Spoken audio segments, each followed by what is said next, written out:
तो थोड़ा समराइज कर दूं कि हम अभी तक अपन एनसीडे के एक चैप्टर पूरा कंप्लीट कर चुके हैं, माइनिंग मेथड। सेकंड चैप्टर अपना इन्वायरमेंट चल रहा है, उसके भी बहुत सारे क्वेश्चन कर लिए हैं। और आज प्लस कल, अगर कल शायद ये लास्ट क्लास रहेगी, है ना, फिर इन्वायरमेंट भी अपना फिनिश हो जाएगा। ठीक है। इसमें कहाँ तक अपन देख चुके हैं, ये परसेंटेज, ये तो कल थोड़ा बहुत देखे थे अपन। अकोमुलेशन टेस्ट, नॉन फेब्रिकल डस्ट, ये डिजीज के बारे में देखा था अपन ने।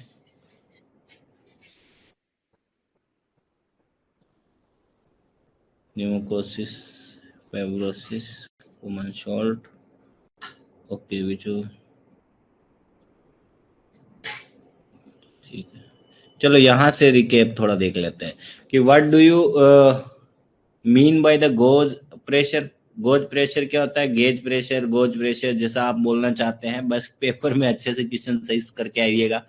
गेज प्रेशर क्या होता है? Difference between the absolute pressure and atmospheric pressure होता है। जैसे कि ये अगर मान लो ये एब्सोल्यूट प्रेशर क्या होगा, एब्सोल्यूट प्रेशर क्या होगा, वो गोज प्रेशर और एटमॉस्फेरिक प्रेशर को जब ऐड करते हो तब आता है। ठीक है। अगर एटमॉस्फेरिक प्रेशर पूछ ले तो वैक्यूम प्रेशर और एब्सोल्यूट प्रेशर को ऐड करने पे आता है।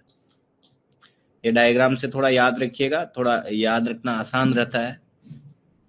Sum of static pressure and velocity pressure. Static pressure plus velocity pressure क्या बताया था? ये देखो, total pressure, static pressure and velocity pressure.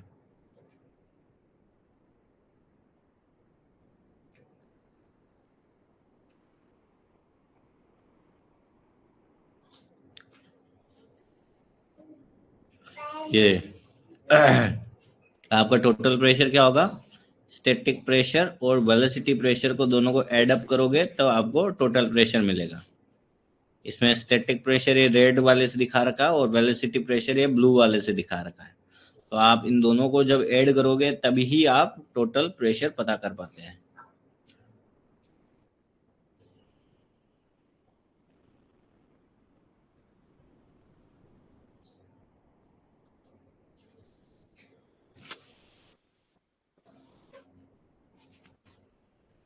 ये भी हम देख चुके हैं। Pressure inside a c sealed vessel show by the manometer. अगर मान लो कोई शील्ड वेसल है, उसके अंदर का जो प्रेशर है उसको क्या बोलेंगे?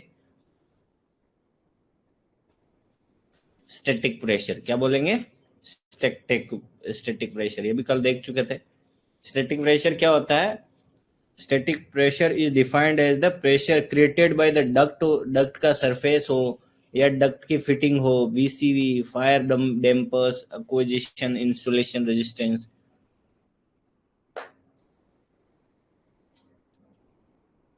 चलो, अभी तक कोई कोई डाउट हो आपको तो पूछ सकते हैं, वरना आज 78 क्वेश्चन से आज की आपकी क्लास स्टार्ट करेंगे।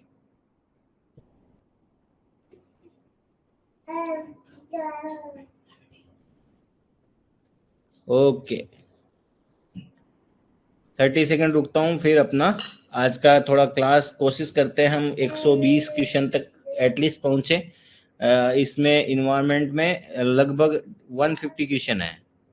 तो मैं चाह रहा था कि अगर आज 120 के आसपास या 115 120 तक पहुंच जाएंगे तो कुछ जो क्वेश्चन 2-5 क्वेश्चन में छोड़ूंगा वो प्लस बाकी के बचे हुए क्वेश्चन अपन कल खत्म कर देंगे। ठीक है।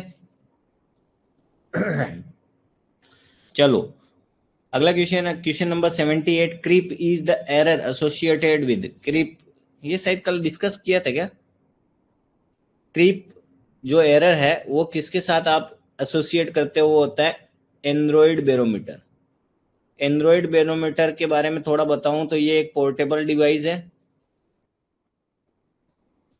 और ये आपका जो मरकरी मरकरी वाला जो होता है ना, मरकरी मतलब एच मरकरी युक्त जितने भी बैरोमीटर है उससे थोड़ा अच्छा माना जाता है।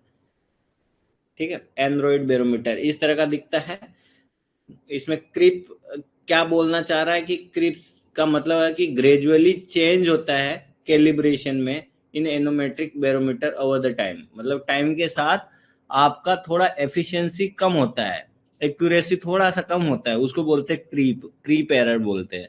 वो आपके एंड्रॉइड बैरोमीटर में पाई जाती है। Question number 79। देखो इसमें ये चीज तो याद रखनी है, बट मैं आपको जियोथर्मल ग्रेडियंट के बारे में थोड़ा बता दूंगा, बाकी तो आपको याद रखना है, ठीक है। तो can you guess on the geometrical gradient for the Indian coal mines.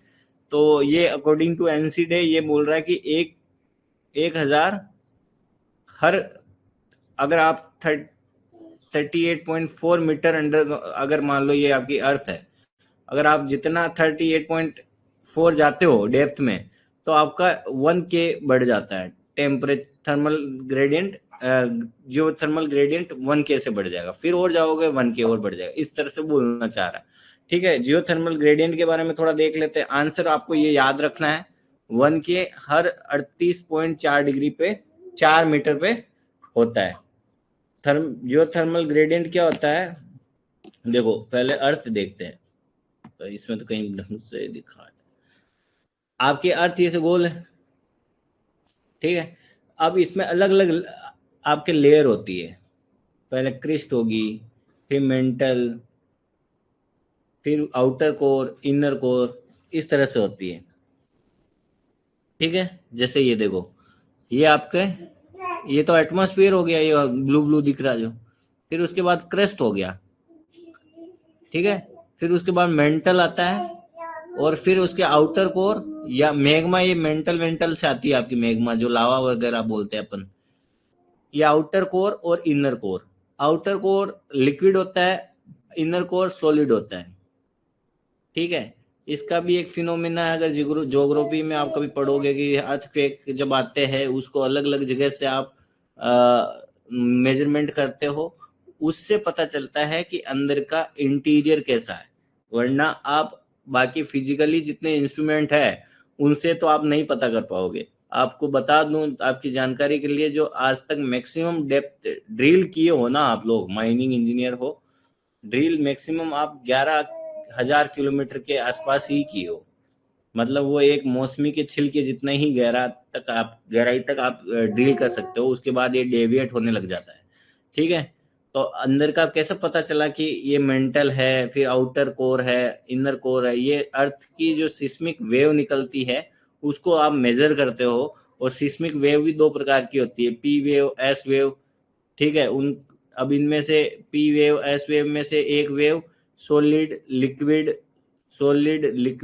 Gas तीनों से पास कर जाती है, और एक गैस है, एक जो वेव है वो इनमें से केवल एक जगह ही पार कर सकती है, जैसे सॉलिड मान लो या लिक्विड मान लो, तो उससे पता लगता है, ठीक है। इतना डेप्थ में नहीं जाना, इतना काम में आएगा नहीं आपके, ठीक है। ये ज्योग्राफी या किसी तैयारी वैयारी कर रहे हो तो वहां काम आता है।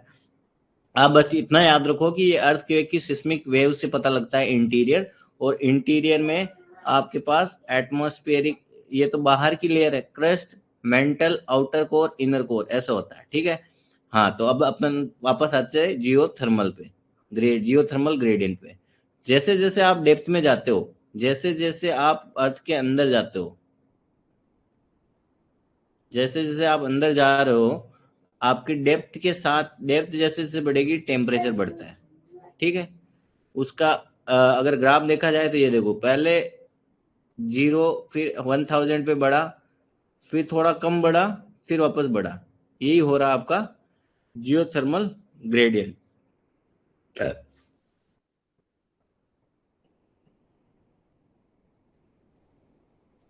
और ये एक और चार्ट है जिसमें भी जियोथर्मल ग्रेडियंट के बारे में बता रखा है डेप्थ के साथ।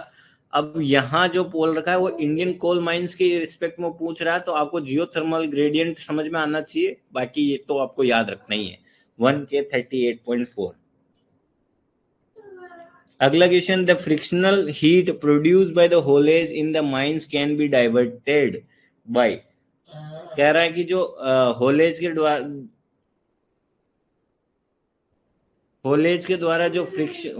द्वारा जो फ्रिक्शन हीट है वो प्रोड्यूस होती है, वो आप कैसे उसको डाइवर्ट कर सकते हो। माइनिंग ज्ञान आज इंडिया का बेस्ट ऑनलाइन लर्निंग प्लेटफॉर्म है सारे माइनिंग कॉम्पिटिटिव एग्जाम के लिए, जहां गेट माइनिंग इंजीनियरिंग, माइनिंग सरदार, overmen, DGMS first class, DGMS second class, mine mate, blaster जैसे सारे माइनिंग कॉम्पिटिटिव एग्जाम की तैयारी कराई जाती है। यदि आप गेट एग्जाम की तैयारी कर रहे हैं तो माइनिंग ज्ञान, और गेट के अलावा किसी भी एग्जाम की तैयारी कर रहे हैं तो माइनिंग ज्ञान 2.0 ऐप को डाउनलोड कर सकते हैं, जिसके अंदर में इंडिया के top class faculty members daily के लाइव क्लास कंडक्ट करते हैं, जिसका रिकॉर्डिंग हर क्लास के बाद आपको मिल जाया करता है। न सिर्फ लाइव क्लास बल्कि स्टडी मटेरियल और मॉक टेस्ट भी आपको ऐप के अंदर में ही मिल जाता है। अलग अलग कोर्स के लिए माइनिंग ज्ञान का अलग अलग बुक भी अवेलेबल है, जो आपको कोरियर के माध्यम से भेजा जाता है। मतलब आपको आपके एग्जाम प्रिपरेशन के लिए जिन भी चीजों की जरूरत पड़ती है सब कुछ माइनिंग ज्ञान ऐप के अंदर में मिल जाता है। तो आप भी यदि माइनिंग ज्ञान से जुड़ना चाहते हैं और माइनिंग ज्ञान से जुड़ करके अपने प्रिपरेशन को बेस्ट पॉसिबल डायरेक्शन देना चाहते हैं तो आज ही डाउनलोड कीजिए माइनिंग ज्ञान ऐप को गेट एग्जाम की तैयारी के लिए, जबकि माइनिंग ज्ञान 2.0 ऐप को गेट के अलावा बाकी सारे माइनिंग कॉम्पिटिटिव एग्जाम की तैयारी। क्वेश्चन नंबर 81, आप चाहो तो अपना आंसर दे सकते हो, 30 सेकंड है आपके पास।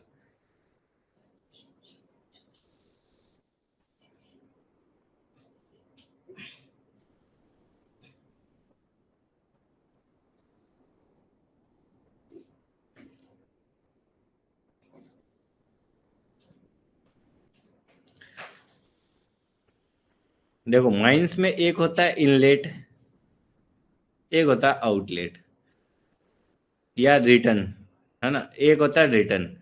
तो ये कह रहा है कि आपका जो होलेज है, होलेज के द्वारा फ्रिक्शन हीट है वो प्रोड्यूस हो रही है।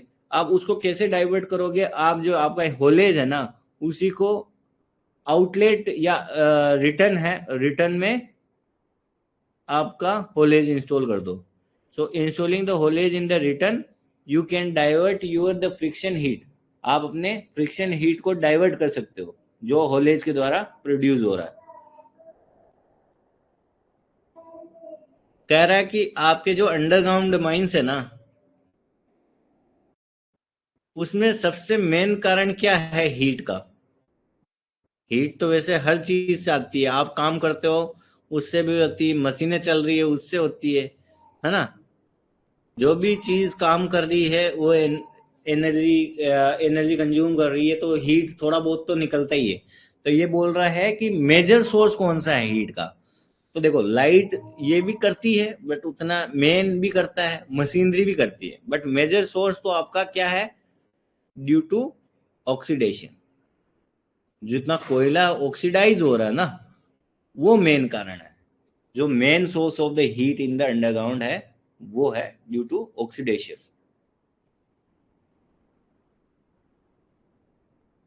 क्वेश्चन नंबर 83, ये भी याद रखने वाला क्वेश्चन है कि अगर मान लो आपके माइंस में 0.1% अगर ऑक्सीजन O2 डाउन हुआ, तो ये बोल रहा है कि एयर टेम्परेचर कितना बढ़ेगा।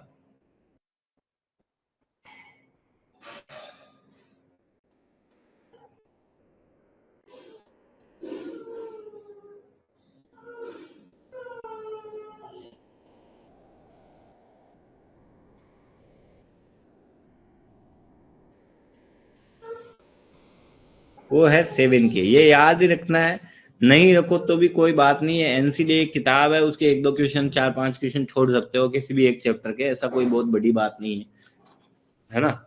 अगर आपको लॉजिक लगता है तब ठीक है, अगर किसी एग्जाम में अगर आपको कोई बोल दे कि इसी से आने हैं तब तो रट लो, और अगर श्योरिटी नहीं है तो कुछ चीजें बस ध्यान में रखो कि ऐसा कुछ होता है। ठीक है, मेरे को लॉजिक, मैं ढूंढा पर मेरे को मिला नहीं, आपको मिले तो मेरे को भी भेज दीजिएगा इसका। ठीक है, आंसर इसका ये है 7K, कि अगर आपका ऑक्सीजन 0.1% से कम हुआ, O2 अगर 0.1% से कम हुआ, तो टेम्परेचर 7K बोल रखा था कि इससे बढ़ जाएगा। ये वाला क्वेश्चन का भी मेरे को लॉजिक मिला नहीं, पर इसको अपन देखते हैं कल, अगर कुछ मिलेगा तो कल डिस्कस करेंगे इसको और इसको, और वापस देख लेंगे, अगर कुछ मिला तो डिस्कशन कर लेंगे। चलो, which of the following the empirical relation is used to find out the methane layer? methane layer के बारे में बात कर रहा है।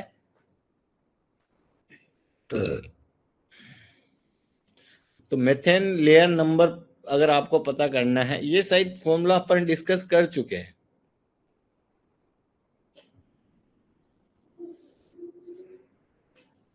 कि मेथेन लेयर नंबर कैसे निकालोगे आप?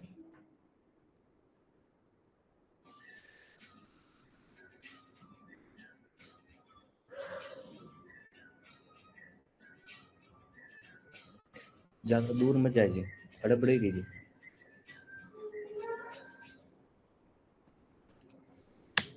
क्वेश्चन नंबर 63, आप अपना आंसर दे सकते हैं। 30 सेकंड है आपके पास।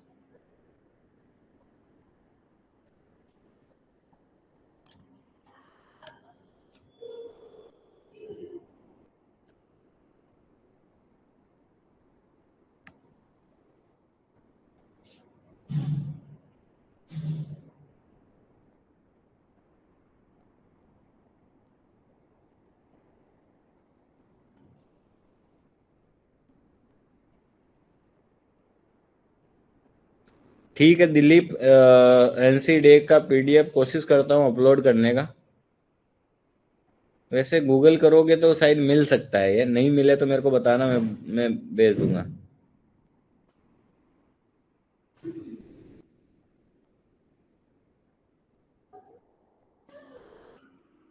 चलो, जो मेथेन लेयर निकालते हो वो होता है V/4.32 क्वांटिटी बाय W 1/3। ये फॉर्मूला याद रखना है।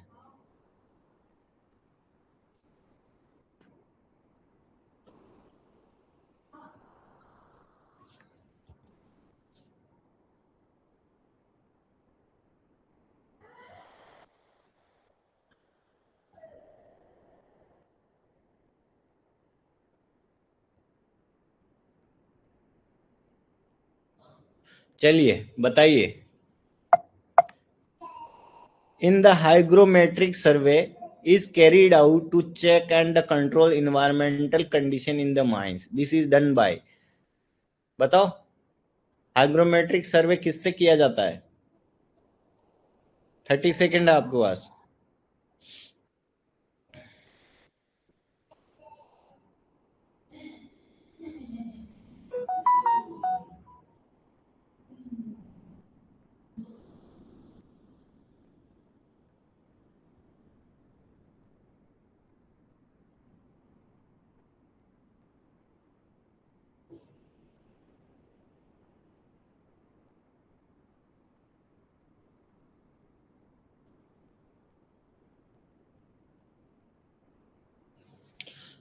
हाइग्रोमेट्रिक सर्वे करा जाता है, किसके द्वारा किया जाता है? एक होता है वेरलिंग हाइग्रोमीटर। वेरलिंग हाइग्रोमीटर इस तरह का दिखता है, वेरलिंग हाइग्रोमीटर।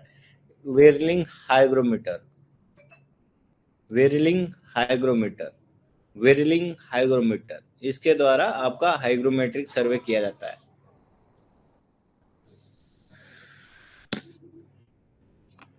अगला क्वेश्चन है क्वेश्चन नंबर 87। 30 सेकेंड। बताओ कि स्पेसिफिक हीट क्या होती है?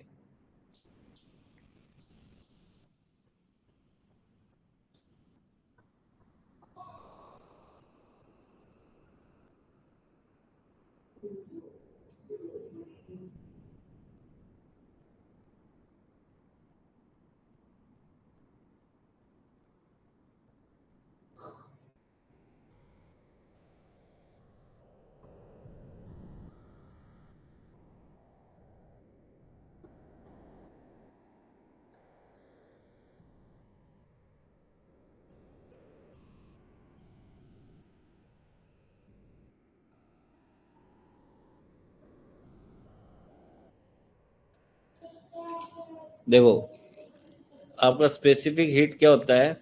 अगर मान लो 1 क्यूबिक, या ये जो मान लो ये एक यूनिट मास है ना, तो एक यूनिट मास को कितनी एनर्जी दी जाए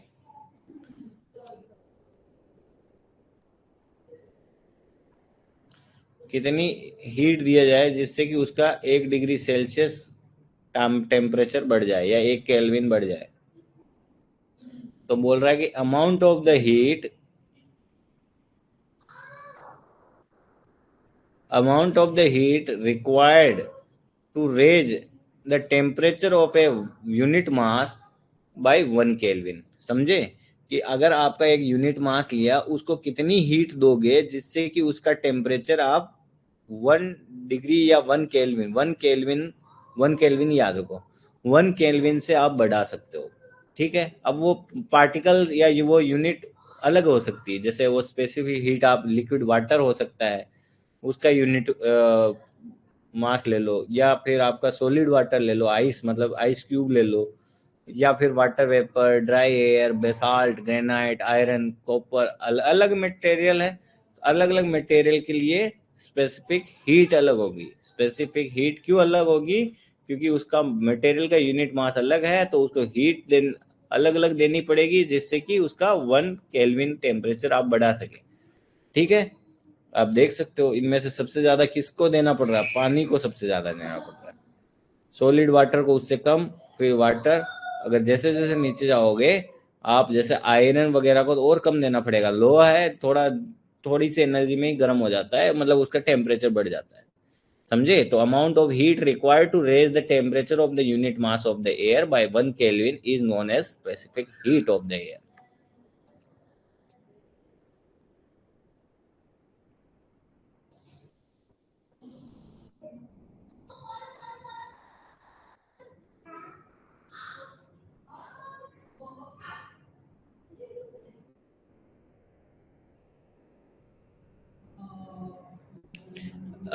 एंथैल्पी ऑफ द एयर, देखो मैं है ना जो एनसी डे की ही पीडीएफ पढ़ा रहा हूँ आपको, ये कोई अलग चीज है नहीं।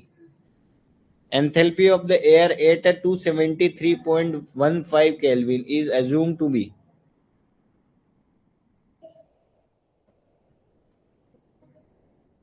कह रहा है कि अगर एंथैल्पी है ना, हवा की जो एंथैल्पी है 0 डिग्री पे कितनी होती है? एंथैल्पी उस समय होती है 0। पहले तो आपको पता होना चाहिए एंथैल्पी क्या होती है, फिर पता कर, याद रखना थोड़ा आसान रहता है। तो एंथैल्पी क्या होती है? एंथैल्पी बराबर U plus PV. U plus PV. U क्या है? Internal energy. P क्या है? Pressure. V is volume. Pressure और वॉल्यूम प्लस इंटरनल एनर्जी, इन तीनों को ही जब इस तरह से ऐड करोगे तो आपको निकल के आती है एंथैल्पी, है ना। अब आपको पता होना चाहिए किसी भी, अब एक होता है एंथैल्पी, एक होता है एंट्रोपी। एंथैल्पी और एंट्रोपी, है ना। और एक टर्म होती है एक्सोथर्मिक, एक होती है एंडोथर्मिक। एक्सोथर्मिक, एंडोथर्मिक, ठीक है। ये चारों के बारे में थोड़ा बात कर लेते हैं। पहले एक्सोथर्मिक क्या होती है?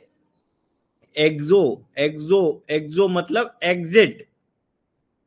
When A reaction result in the evolution of the heat, यानी कि energy flow out of the system, मतलब अगर एनर्जी बाहर जा रही है तो उसको बोलते हैं एक्सोथर्मिक। ठीक है। अगर एनर्जी ले रहा है तो उसको बोलते हैं endothermic. When A reaction absorb the energy from the surrounding, अगर वो एब्जॉर्ब कर रहा है तो एंडोथर्मिक, अगर रिलीज कर रहा तो एक्सोथर्मिक। ठीक है, एक्सो को याद रखो एग्जिट से। फिर होता है एंथैल्पी और एक होता है एंट्रोपी।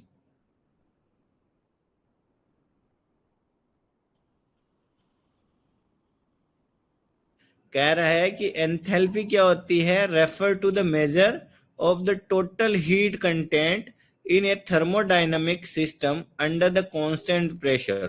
कह रहा है कि अगर कांस्टेंट प्रेशर रखा जाए, प्रेशर अगर कांस्टेंट रखा जाए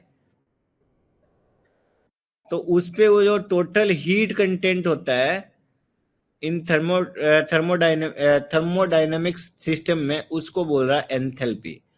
तो एंट्रोपी क्या है?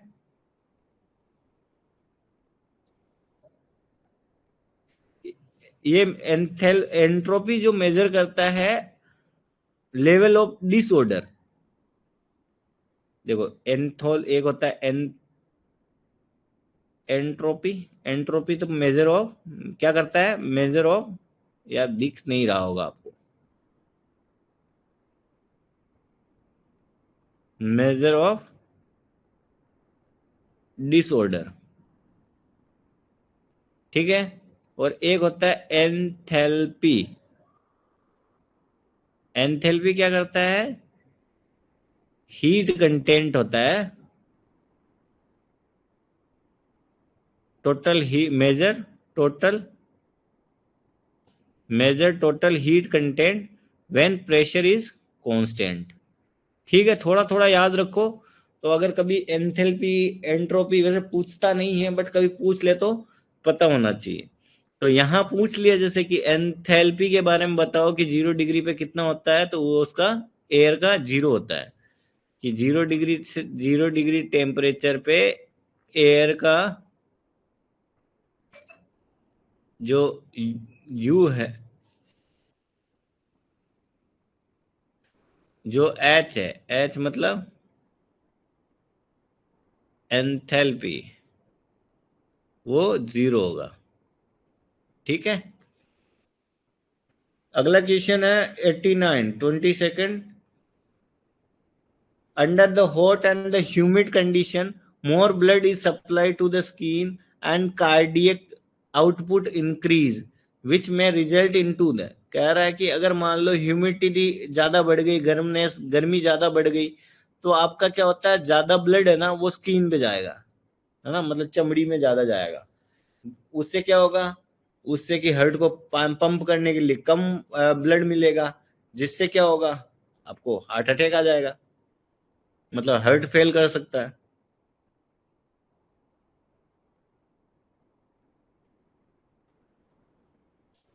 अगर आपके ह्यूमिडिटी ज्यादा है, ये कहाँ की बात कर रहे हैं,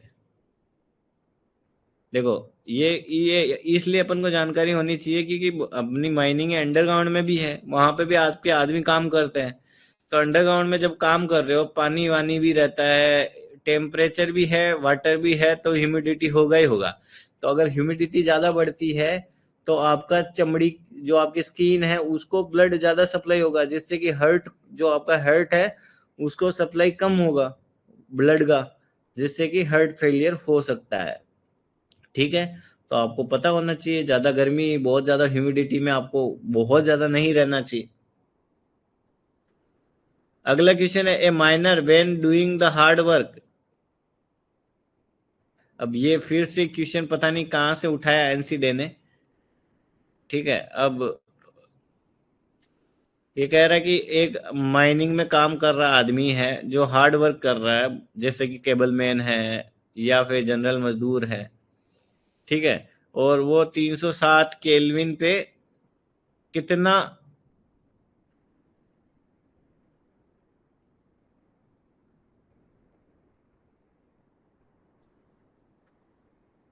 स्वेटिंग करेगा, मतलब उससे पसीना जो निकलेगा ना, आदमी से गर्मी में है तो पसीना निकलेगा, तो बोल रहा है कि कितना पसीना निकलेगा। तो ये बताना चाह रहा है कि हर घंटे कितना पसीना निकलेगा, 850 centimetre, 850 centimetre cube per hour. एक घंटे में आप 850 सेंटीमीटर वो उससे पसीना शरीर से निकल जाएगा, अगर टेम्परेचर 307 केल्विन पे है। और 307 केल्विन अगर डिग्री में बताओगे तो कितना होता है, 273 होता है 0 डिग्री पे। ये 0 डिग्री मतलब 273। और 34 डिग्री सेल्सियस के आसपास अगर टेम्परेचर है, तो आपका जो गर्मी है वो, या जो पसीना जो निकल रहा है, पसीना जो निकल रहा है वो लगभग 850 सेंटीमीटर क्यूब बाई आवर निकलेगा। ठीक है, इसका मेरे पास कोई प्रूव नहीं है। ठीक है, तो आपको इच्छा है तो याद रखिएगा, नहीं है तो मत रखिएगा। पेपर आया में आ गया तो आपकी किस्मत, नहीं आया तो भी आपकी किस्मत। ठीक है, बट मेरे पास इसका कोई लॉजिक है नहीं, एनसी डे ने दिया है। What is the loss of the sodium chloride? देखो सोडियम क्लोराइड बताओ, आपको ये तो पता है ना, अगर एक आदमी है, ठीक है, अगर वहां गर्मी ज्यादा है, टेम्परेचर ज्यादा है, ठीक है, या ह्यूमिडिटी ज्यादा है, तो आदमी स्वेटिंग करेगा, मतलब गर्मी होगी उसको। पानी अगर आपने सही से नहीं पिया है, इनटेक अगर वाटर का नहीं लिया है, तो आपके स्वेट स्वेट के साथ में सोडियम क्लोराइड भी बाहर निकल जाता है, और वो बहुत इम्पोर्टेंट है शरीर के लिए, है ना। इसलिए कहते हैं कि गर्मियों में या ह्यूमिडिटी ज्यादा है तो पानी पीते रहना चाहिए आपको, ठीक है। तो ये यही बात कह रहा है कि अगर मान लो, पहला तो पॉइंट हमने ये पढ़ा था कि अगर मान लो 34 डिग्री सेल्सियस या फिर 307 केल्विन पे आपका 850 सेंटीमीटर क्यूब पर आवर निकलता है, ठीक है। अब दूसरा वाला बोल रहा है कि ये जो निकल रहा है उनमें हर 100 सेंटीमीटर क्यूब में कितना सोडियम क्लोराइड होगा, तो सोडियम क्लोराइड होगा 0.5 ग्राम। बहुत कम मात्रा में, बहुत कम मात्रा में होता है, उसके साथ निकल जाएगा, ठीक है, 0.5 ग्राम।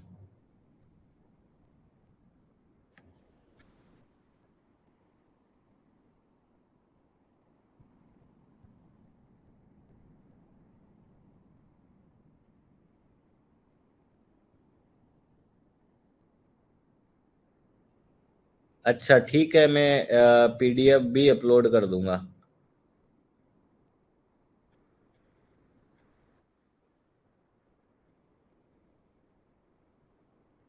जब भी मैं कोई क्लास लूंगा, मैं कोशिश करूंगा कि उसी दिन अपलोड करा दूं, या टॉपिक होते ही मैं अपलोड कर दूंगा, ठीक है।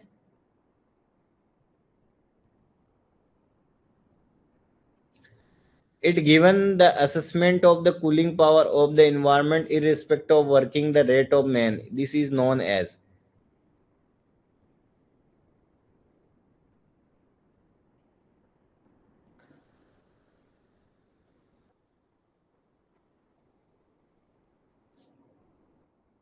कह रहा है कि कूलिंग पावर जो है ना, उसका असेसमेंट करने का ये बहुत अच्छा माध्यम है, इरिस्पेक्ट of the rate, working rate of man, मतलब कितना आदमी कैसे काम कर रहा है उससे नहीं लेना देना नहीं है, बट ऐसे कूलिंग कूलिंग पावर को असेसमेंट करना है। तो it is the given that assessment of the cooling power of the environment, cooling power को आपको असेसमेंट करना है, मतलब उसका पता करना है, मान लो आपको, या उसके बारे में जानकारी लेनी है, कूलिंग पावर, है ना। तो इनमें से क्या चीज काम में लोगे? इफेक्टिव टेम्परेचर, ठीक है। इफेक्टिव टेम्परेचर से आप कूलिंग पावर का असेसमेंट करना आपके लिए अच्छा रहता है। पहले तो आपको इफेक्टिव टेम्परेचर क्या है, ठीक है। दो टर्मिनोलॉजी आप सुनोगे, एक होता है थर्मल कंफर्ट, एक होता है इफेक्टिव टेम्परेचर। जो थर्मल कंफर्ट है, इसके बारे में फर्स्ट फर्स्ट 1923 में कुछ किसी ने बोला होगा, अमेरिका में, वो आपको जरूरी नहीं है जानना, ठीक है। ठीक है, इफेक्टिव टेम्परेचर क्या होता है? Effective temperature is the temperature in the environment with 100% humidity and no air movement.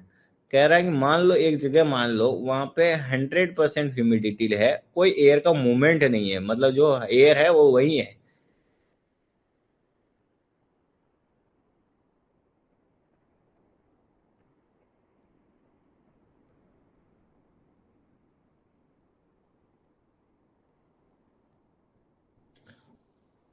तो यहाँ पे जो इफेक्टिव टेम्परेचर है, air temperature, humidity, air movement are combined together into the single index. Question number 93. The maximum rate of the heat transfer from the 1 meter square of the human body surface to surrounding air under the any। Question कहाँ गए रे यार। हाँ चलो ठीक है, ये last है। थोड़ा थ्योरी क्वेश्चन में थोड़ा माथा पछता हमारा। अच्छा चलो, कह रहा है कि एक the maximum rate of the heat transfer from the 1 metre square of the human body, मान लो ये आदमी की एक बॉडी है, ठीक है, उसका एक एरिया ले रहा है ये 1 मीटर स्क्वायर।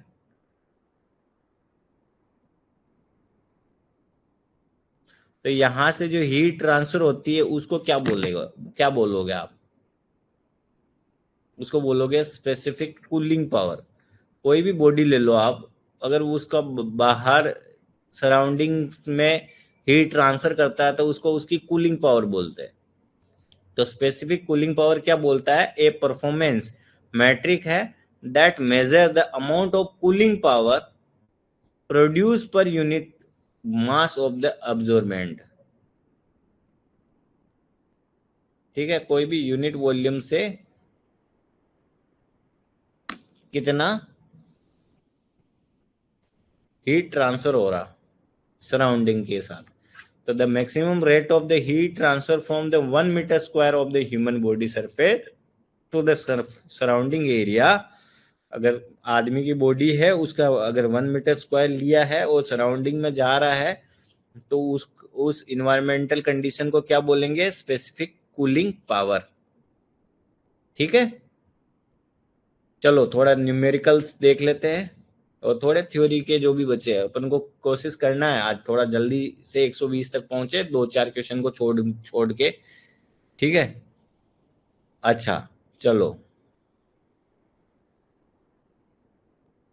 अच्छा, पहले यहाँ बताने से पहले मैं थोड़ा रेनॉल्ड नंबर वगैरह बता दूं क्या?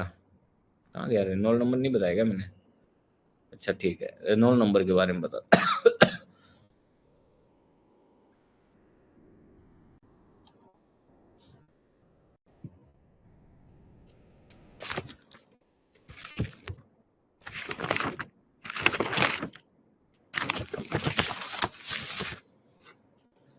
छू छू कर जवान रे।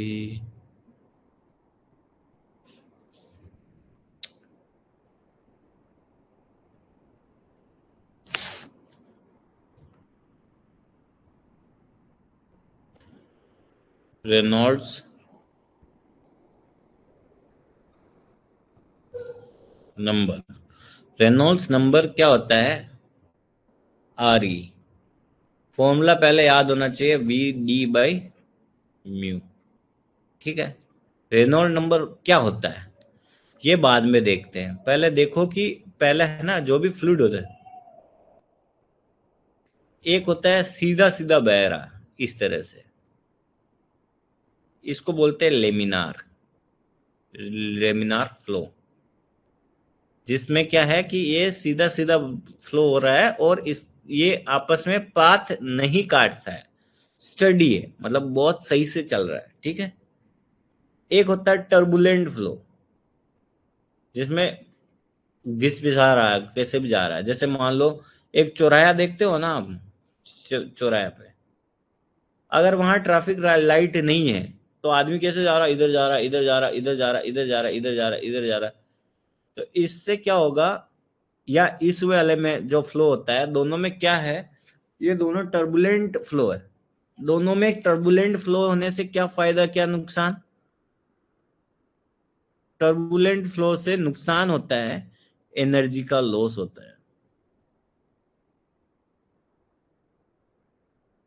क्यों एनर्जी लॉस होता है? अगर मान लो इसे घिस पिसा के जा रहे हो आप ट्रैफिक में, कोई सिस्टम नहीं है, तो आपका क्या होएगा? पेट्रोल का लॉस होगा।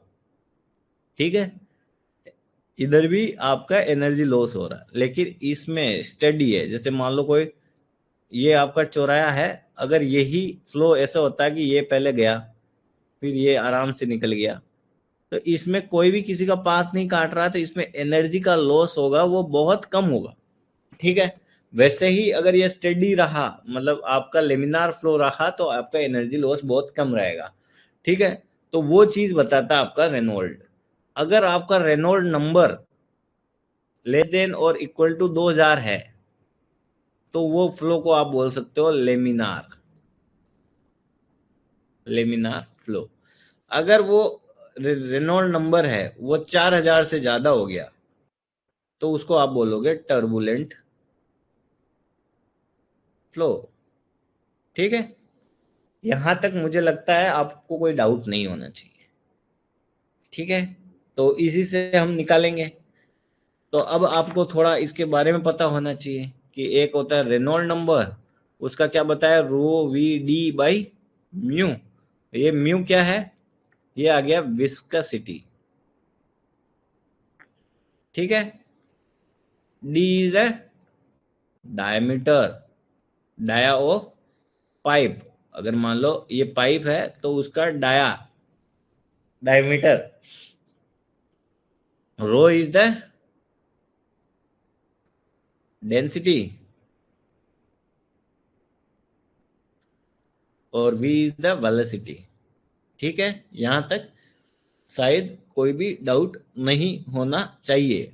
ठीक है, अगर डी अगर पूछ दे कोई, मान लो अगर आपको कोई इस तरह का दे दे एरिया, तो उसका डी कैसे निकालोगे, डायमीटर कैसे निकालोगे, उस केस में आपको 4a/s याद रखना है, वहां से हम सोल्व करेंगे। ठीक है, अपन एक दो क्वेश्चन भी देखेंगे इस पे। ठीक है, चलो कहाँ गया 94, ये वाला क्वेश्चन कर ले क्या, चलो कर लेते हैं। रेनॉल्ड नंबर, यहाँ क्या बोल रहा है, इन ए माइंस एयर, एयरवे दे रखा अपन को। ठीक है, यहाँ से एरिया पता लग जाएगा अपन को, कोई दिक्कत नहीं है। Velocity, calculate the maximum velocity. ठीक है, तो इसको भूल जाओ। Eight which the flow still remain laminar, तो यहाँ बोल दिया कि अगर लेमिनार रखना है तो आपको मैंने क्या बताई कंडीशन, कि लेस देन इक्वल टू 2000। ठीक है, काइनेमेटिक विस्कोसिटी यानी कि म्यू दे दिया है, म्यू दे दिया, आर ई दे दिया, ए दे दिया है, तो करने का कोशिश करते हैं। तो रो वी डी बाई म्यू, ये हटा दो, वाटर केस में 1000 ले लेंगे। अब बचा वी, वी आपको निकालना है, वी मैक्सिमम। तो रेनॉल्ड नंबर अपन ले रहे हैं 2000, तो लेस देन इक्वल टू होना चाहिए, तो मैं इक्वल ले लेता हूँ। वी मैक्सिमम निकालना है, वेलोसिटी मैक्सिमम निकालनी है। ठीक है, डी बाई विस्कोसिटी 0.16 इंटू 10⁻⁻4। यहां तक कोई डाउट है नहीं। डी बराबर क्या होगा, 4a/s, ये बताया था मैं कि याद रखिएगा। तो यहां से डी, डी निकालना है आपको। डी इक्वल टू क्या आ जाएगा, 4 इंटू एरिया, एरिया क्या आ जाएगा 2.25 इंटू 1.6। ये कैसे आया, अगर कोई भी, आपको दो चार चीजें बता देता हूँ यार, मैं थोड़ा याद रखने को आसान रहेगा। नहीं, पहले इक्वेशन देख लेते फिर मैं याद कराता हूँ, है ना, वरना गिच पिच हो जाएगा थोड़ा।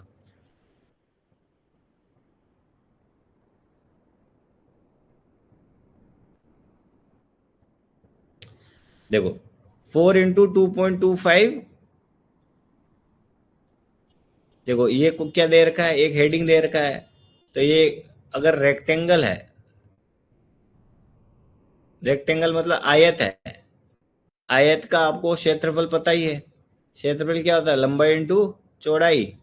तो या चौड़ाई इंटू ऊंचाई, जो भी जैसे भी याद रखना है। तो अगर इसका एरिया निकालना तो क्या होगा, ये आपको 2.25 और ये देर का 1.6, इन दोनों को मल्टीप्लाई करोगे तो इसका एरिया आ जाएगा।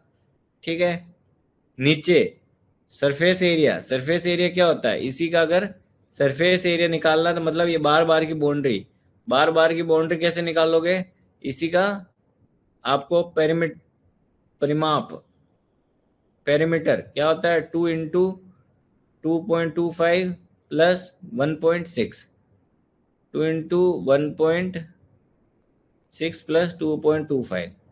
तो यहां से आपका डी निकल गया। ठीक है, डी पता है, ये पता है, 2000 पता है, तो केवल वी मैक्स बचा है, तो निकल लेगा या नहीं निकलेगा, निकलना तो चाहिए।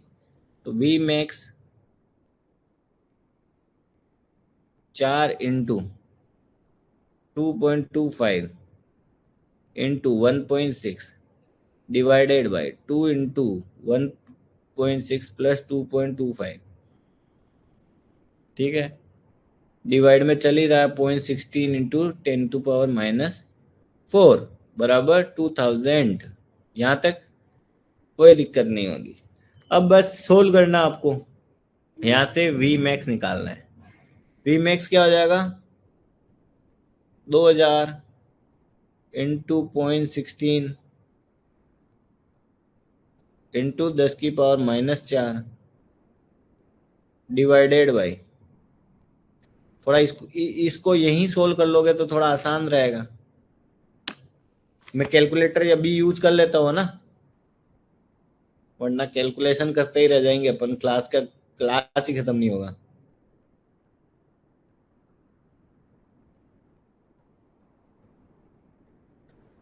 ये आया, ऊपर ऊपर को अगर मल्टीप्लाई करा तो 14.4 डिवाइडेड बाई 6 + 2.25, नीचे आया 7.7, तो ये आ जाएगा 14.4, इधर ऊपर आ जाएगा 7.7। अब जब इसको सोल्व करते हैं तो ये आता है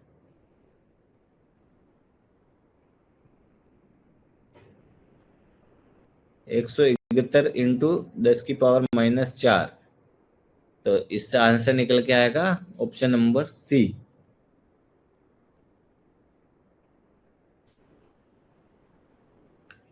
ठीक है, क्वेश्चन नंबर 94। कोई डाउट हो तो बताओ, जिसको डाउट नहीं है।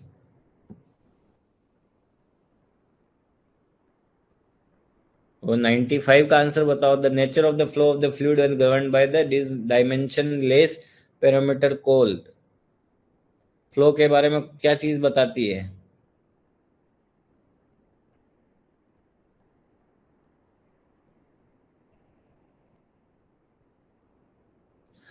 दीपक, क्लास का शेड्यूल तो ग्रुप पे डालते हैं यार, आपको कैसे नहीं पता चलता है?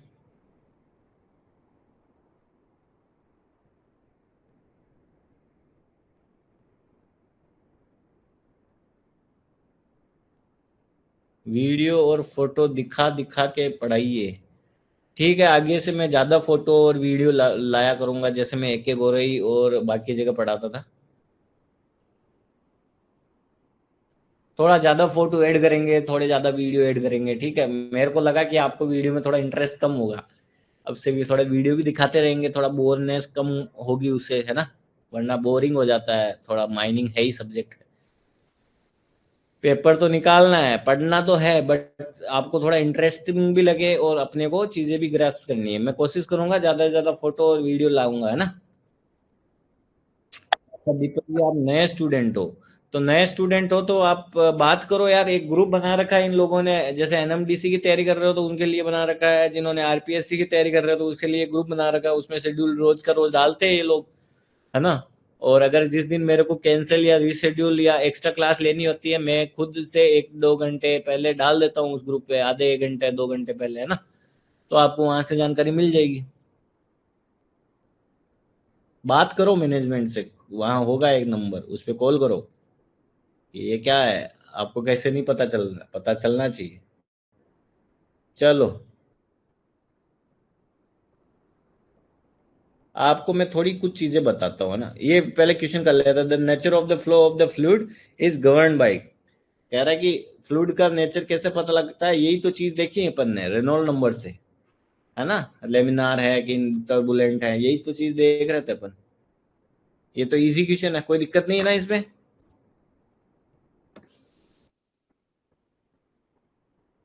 चलो एक दो चीजें दिखाता हूँ। देखो, आपको है ना फॉर्मूले थोड़े बहुत याद होने चाहिए, कभी क्वेश्चन आ गए करके। तो एक होता है, ये क्या है, स्क्वायर, जिसकी चारों भुजाएं बराबर है। ठीक है, स्क्वायर। ये क्या है, आयत, रेक्टेंगल, आयत जिसकी लंबाई और चौड़ाई है। ठीक है, ये क्या है, ट्राइंगल। अब ट्राइंगल भी अलग अलग 3 प्रकार के होते हैं। एक हो गया राइट एंगल, एक हो गया सारी भुजाएं बराबर,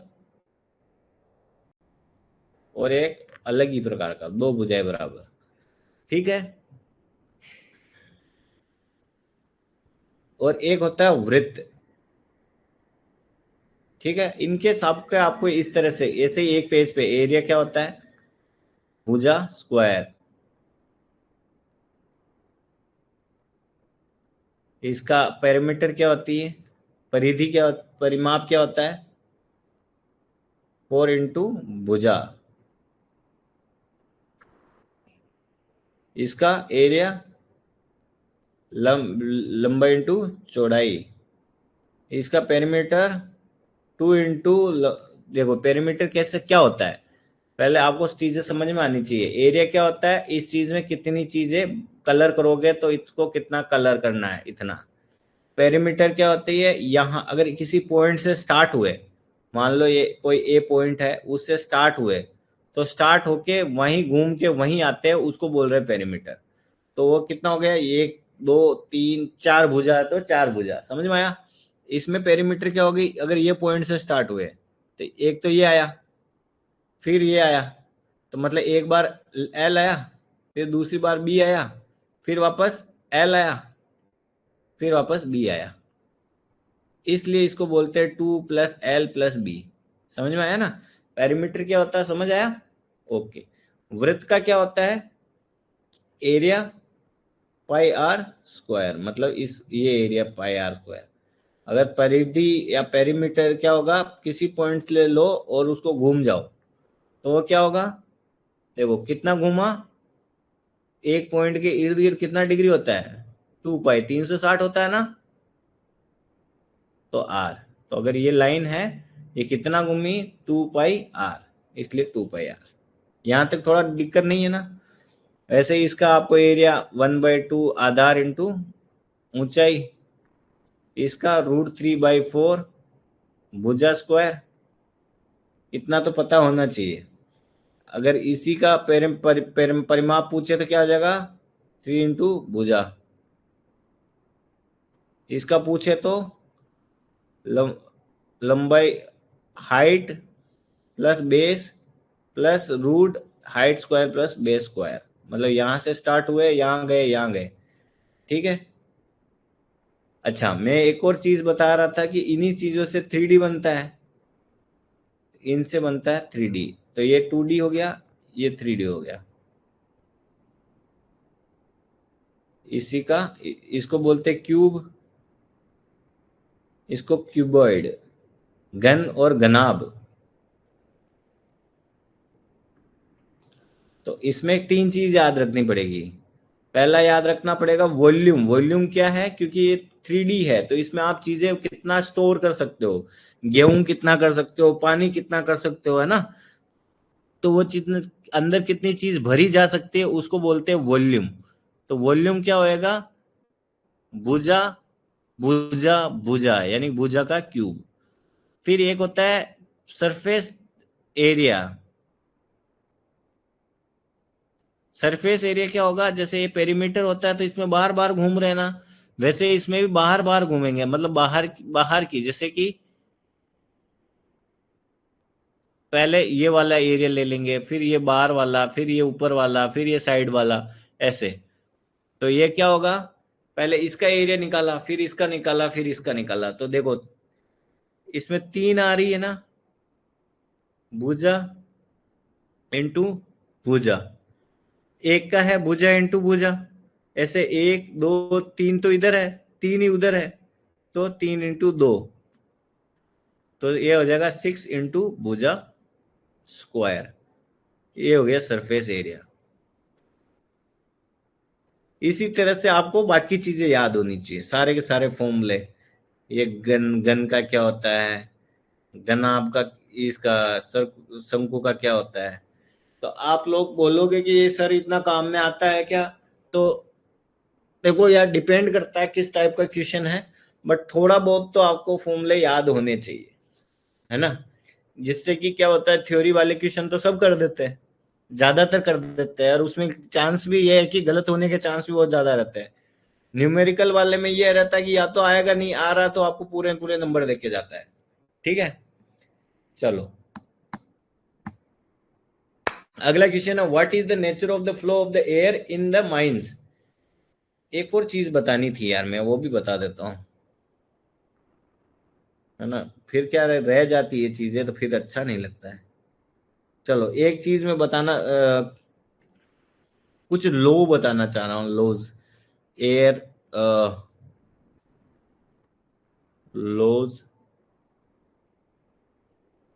relating to quantity of air water goes, water gauge goes, जो बोलना चाह रहे हो वो बोलो, water gauge and fan speed. तो यहाँ क्या फैन स्पीड, वाटर गेज और जो क्वांटिटी ऑफ एयर है, इन तीनों के बीच में क्या क्या रिलेशन होता है वो थोड़ा बहुत आपको पता होना चाहिए। ठीक है, इस क्वांटिटी को मैं क्यू से परिभाषित कर रहा हूं, वाटर गेज को हम एच, और फैन स्पीड को एन से। ठीक है, और एक वेलोसिटी है, उसको वेलोसिटी को वी से। तो पहला लॉ क्या बोलता है, फर्स्ट लॉ क्या बोलता है कि क्वांटिटी, क्वांटिटी क्यू है इज डायरेक्टली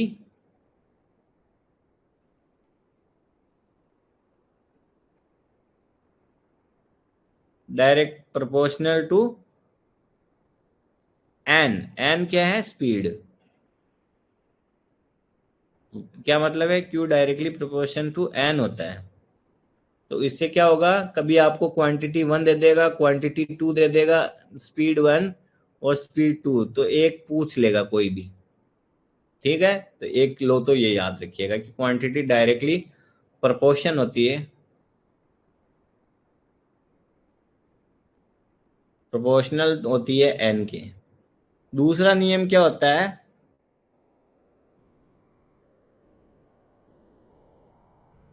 जो वाटर गेज होता है, वाटर गेज जो होता है is directly proportion to n square. मतलब स्पीड के स्क्वायर के, अगर स्पीड के स्क्वायर के हो गया, आपको पता है स्पीड के डायरेक्टली प्रोपोर्शन टू क्वांटिटी, तो ये क्वांटिटी के स्क्वायर के भी हो जाएगा। ये तीनों चीज याद रखना, इनमें से कुछ एक चीज पूछ लेगा तो h1/h2 n1 square by n2 square भी याद रखो, और ये q1/q2 स्क्वायर भी याद रखो। ठीक है, थर्ड चीज क्या याद रखो कि जो हॉर्स पावर है,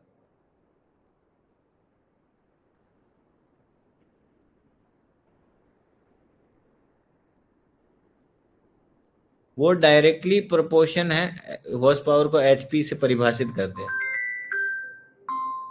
एक मिनट रुकिएगा। हाँ सर,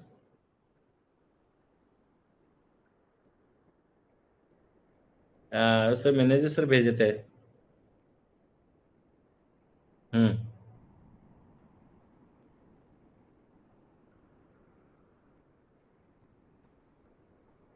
हम्म।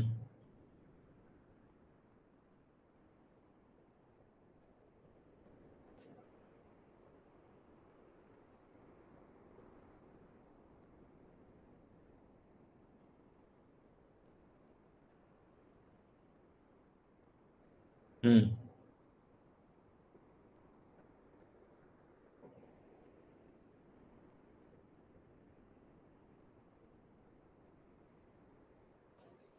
मैं निकाल तो दूंगा सर, पर मेरा है ना, जो होता है शेप से निकलेगा, शेप वाला चाहिए या उस वो वाला फर्म फिगर वाला चाहिए।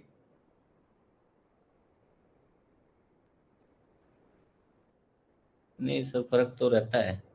मेरे ठीक है, मैं निकाल के देखता हूँ, अगर फर्म फिगर वाला निकल जाएगा तो ज़्यादा अच्छा रहेगा। अच्छा, तब निकाल दूंगा सर।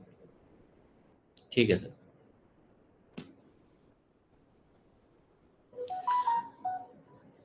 ठीक है, जो हॉर्स पावर है,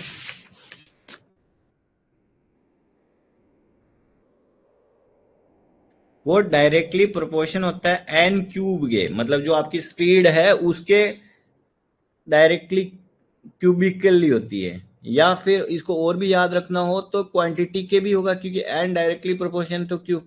तो ये आपको ऐसे भी याद होना चाहिए, horse power 1/2 N1 cube by N2 cube Q1 cube by Q2 cube. ठीक है, भले एनसीडे में इस पे आधारित क्वेश्चन हो ना हो, आपको ये चीजें थोड़ा बहुत पता होनी चाहिए, है ना। चलो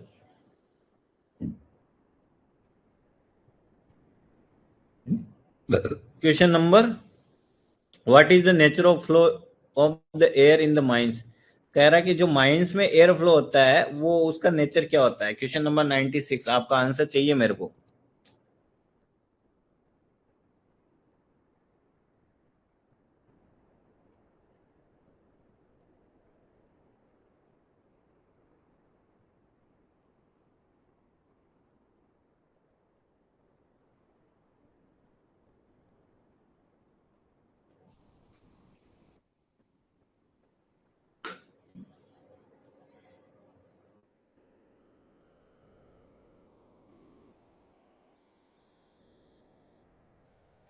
माइंस में जो जनरली एयर फ्लो होता है वो किस टाइप का होता है। Turbulent flow. टर्बुलेंट फ्लो तो आप समझ ही रहे होंगे, अभी बताया था। एक होता है लेमिनार फ्लो, जिसमें आपस में कोई भी पार्टिकल जो होता है आपस में क्रॉस नहीं करता है, ये हो गया लेमिनार। एक हो गया टर्बुलेंट वाला, जिसमें क्या हो गया, ये जो पार्टिकल इधर उधर घूम रहा है। नहीं होता है, अगर आपका लक्ष्य नहीं है या एग्जाम डेट नहीं है तो आप टर्बुलेंट फ्लो की तरह घूमते रहते हो। जैसे एग्जाम का 1 महीना बचेगा, आप स्टडी, कुछ लोग तो स्टडी कर लेते हैं अगर रेगुलर कर रहे हैं, बाकी ऐसे घिसपिस उनका भी होता रहता है। पहले भी ऐसे ही थे, बाद में भी ऐसे, पूरा लॉस हो रखा होता है, कुछ समझ आ नहीं रहा है। तो माइंस में भी यही आ रहा है, वो टर्बुलेंट फ्लो होता है। Question number 97, what is the pressure required to circulate 18 metre cube of the air per second through an the underground coal mines airway, 260 metre long, 3 metre height and 2.5 metre wide, the coefficient of the friction of the air. पहले तो आपको ये pressure याद, pressure required पूछा है जिसमें quantity वगैरह, तो प्रेशर के फॉर्मूले याद आ जाने चाहिए। एक तो फॉर्मूला ये होता है P बराबर RQ², एक फॉर्मूला क्या होता है P बराबर KS Q² by A cube, एक V में भी फॉर्मूला था। ठीक है, ये फॉर्मूले याद आने चाहिए, तभी आप क्वेश्चन को सोच पाओगे कि कैसे करना है, वरना आए गए राम, गए गए राम हो जाओगे। ठीक है, तो अभी देखो यहाँ पे R और Q, अपने को Q पता है बट R नहीं पता है। यहाँ पे आपको क्या है, देखो S निकाल सकते हैं क्योंकि इसने आपको पूरे डायमेंशन दे दी। A अपन निकाल सकते हैं, Q इसने दे रखा है, K इसने दे रखा है, तो मतलब फॉर्मूला कौन सा लगेगा, ये वाला लगेगा। ठीक है, तो अब आपको देखो क्या क्या दे रखा है, K इक्वल टू दे रखा है 0.01। एस क्या है, सरफेस एरिया। सरफेस एरिया क्या होता है, 2 इंटू लंब, उसकी जो ये हेडिंग क्या दे रखी है 3 और 2.5, और उसकी लेंथ कितनी है 260 मीटर। तो क्या हो जाएगा 3 प्लस 2.5 इंटू 260, ये आ गया सरफेस एरिया। ठीक है, यहाँ तक कोई दिक्कत नहीं होनी चाहिए। फिर एरिया, एरिया क्या होगा, एरिया ये वाला, एरिया क्या हो जाएगा 3 इंटू 2.5।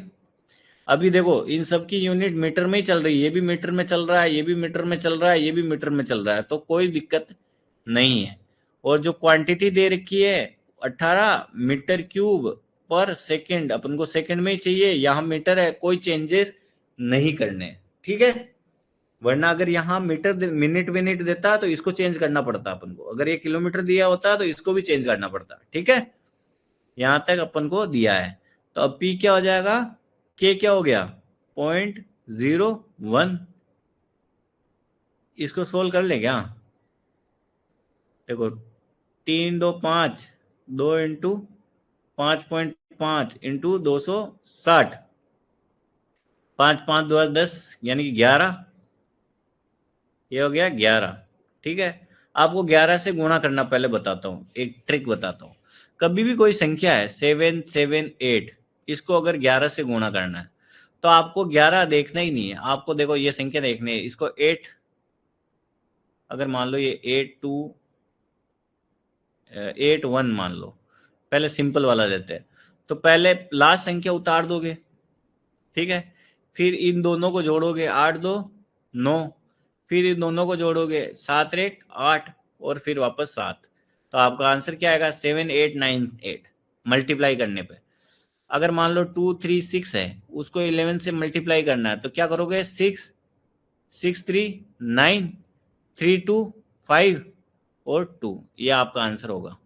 ठीक है, अब मान लो थोड़ा एडवांस पूछ ले, 7 7 8 जो मैं बोल रहा था, तो आपको क्या करना है, पहले 8 उतारा, 8 7 15, आपको तो एक ही संख्या उतारनी, हासिल लग गया 1, 7 7 14, 14 1 15, हासिल लग गया 1, 7 उतरता लेकिन एक और बचा हुआ है तो 8, ये आपका आंसर होगा। ठीक है, इसी तरह से अब इस वाले क्वेश्चन में क्या करना है, 260 इंटू 1, तो ये 0 तो उतर जाएगा, 6 का 6 उतर जाएगा, 6 2 8 2, 2860। ठीक है, 2860 इंटू क्यू क्या है, क्यू क्या दे रखा है 18 का स्क्वायर डिवाइडेड बाय ए क्या हो गया 3 इंटू 2.5, 3 इंटू 2.5, 3 इंटू 2.5। ठीक है, ये ए 3 बार लिख दिया हूं मैं, अब बस सोल्व करना है।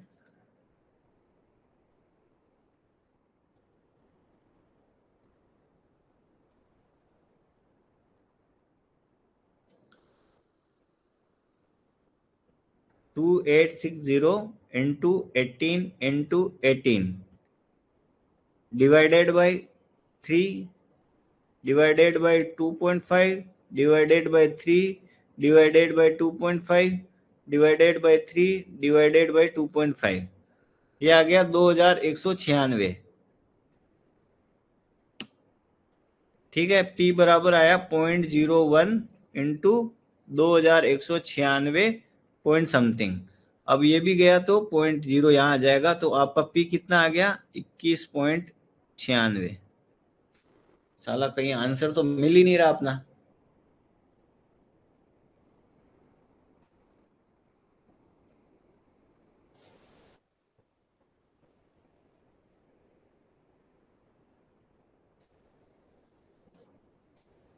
इसका आंसर क्यों नहीं मिल रहा यार।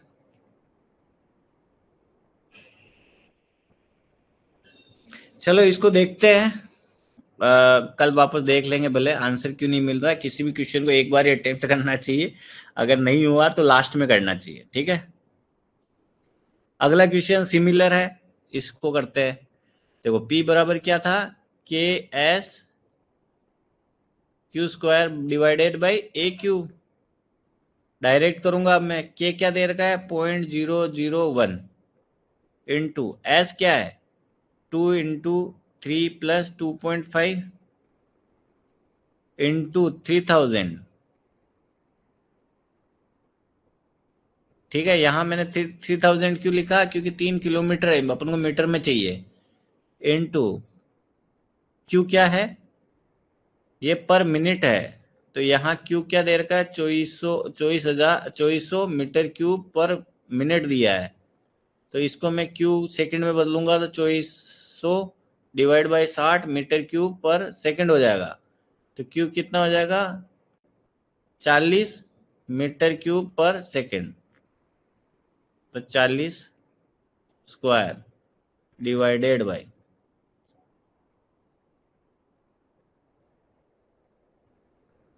3 इंटू 2.5 का क्यूब। ठीक है, तो प्रेशर कितना आ जाएगा?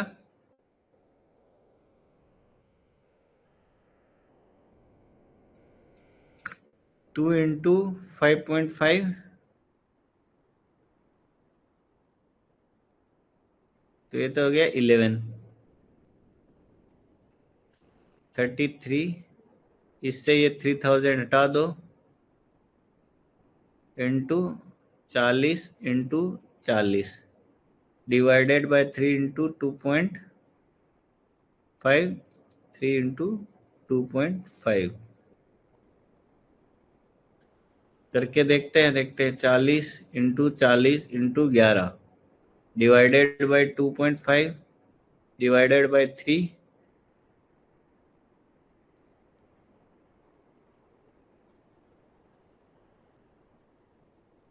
सारा आंसर कहीं नहीं आ रहा।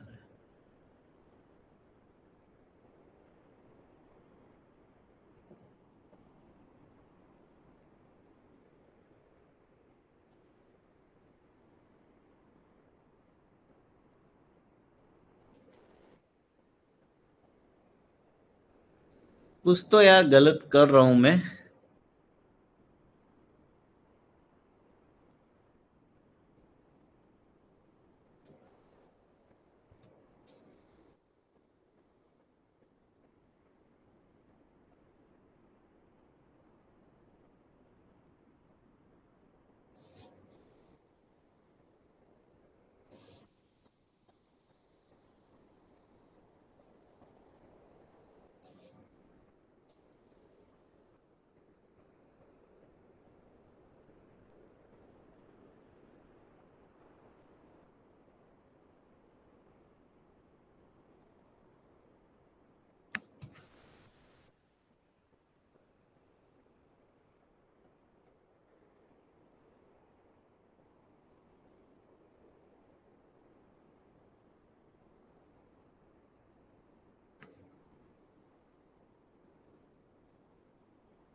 ऐसा तो नहीं होना चाहिए कि आंसर ना आए।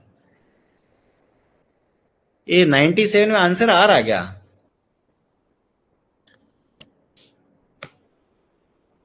चलो कल देखते हैं ये चीजें,